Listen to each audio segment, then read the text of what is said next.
This is my Rube Goldberg machine, and I'm going to hit this, and this ball will fall down, roll into the orange street cone, knock off the spud bar. You want to take a step back, Rebecca, so you can get all this in? Okay. Go? Are you recording still? Yeah. Okay. Ready? 1, 2, 3. He was busy in cross country and track and pole vaulting and had a lot of friends and had a job. And we went to the doctors regularly and did not ever think that anything like suicide would have happened to our household. Here's Carson in the bedroom. He is the next famous baseball player.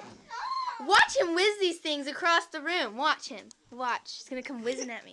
She was always happy. She was always friendly. She was always laughing. You know, she wasn't somebody that seemed sad and hanging out in her room with the doors closed and the blinds down, listening to sad music.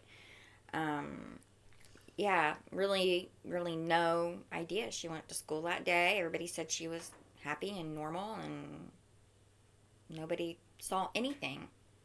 And there was nothing in her locker afterwards or in her room to indicate any signs of any kind of depression or sadness.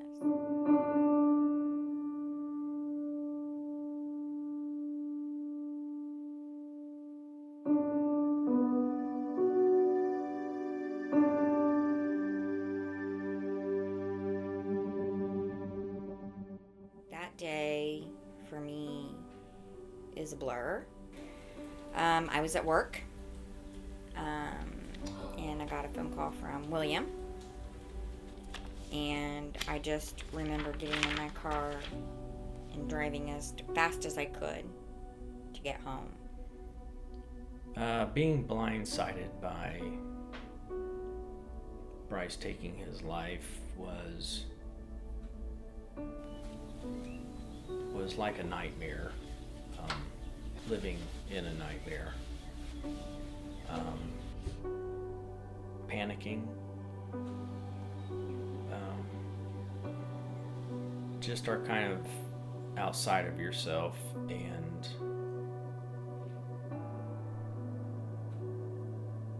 you're instantly in shock. You're not aware that it's really happening.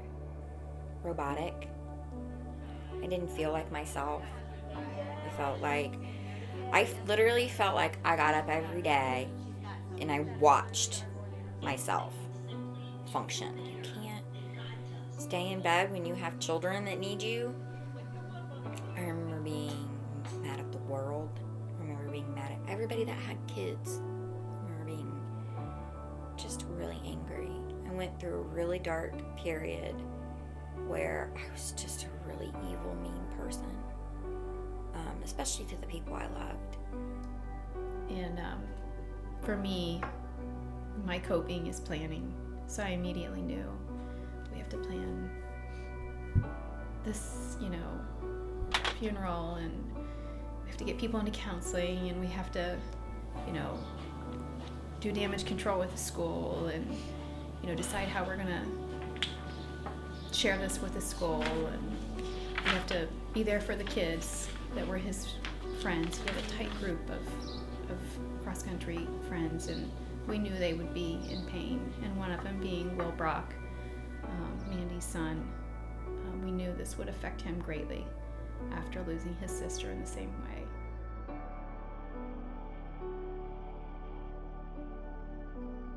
I never dealt with Justin's passing until Bryce passed away, is probably because I had nobody else who understood me. What I feel like gave me the hope to move forward was when I was at his life celebration, and they started to sing,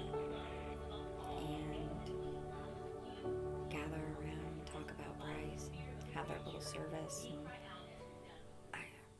I said it 1,000 times. I'll say it 1,000 more. And when I think about it, I feel it. It's very weird. But God was there that day. And I felt it. And it was almost like I felt like he put his arm around me and said, it's time. You need to deal with this because these people need you. We chose a celebration of life versus the standard funeral or the viewing where everybody goes through the viewing line and it's just long and drawn out and hard for everybody. And we didn't want, he wanted a celebration. Like, as we were mourning Bryce's death, and we hurt beyond measure, but we knew that we could celebrate the fact that he was in heaven, and we wanted to share that with other people. I can look back at that day, as hard as it was, and say it was a good day.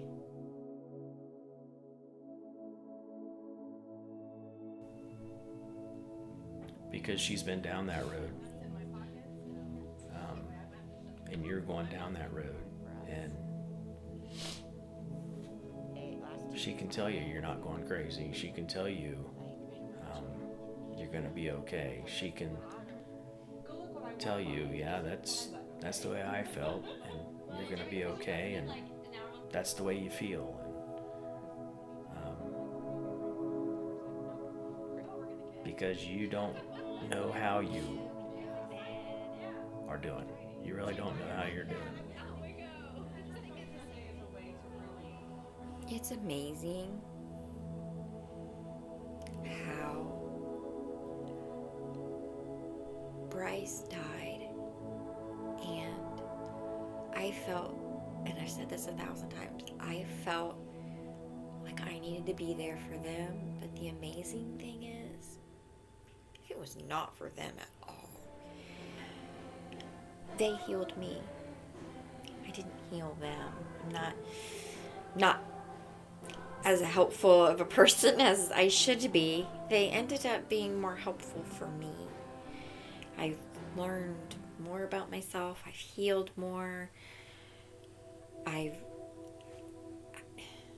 just like such a totally different person since Bryce died.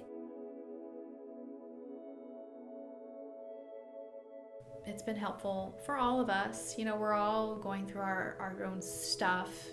You know, we're not the only ones hurting. And so we've all walked alongside each other. And it's been a blessing for each of us.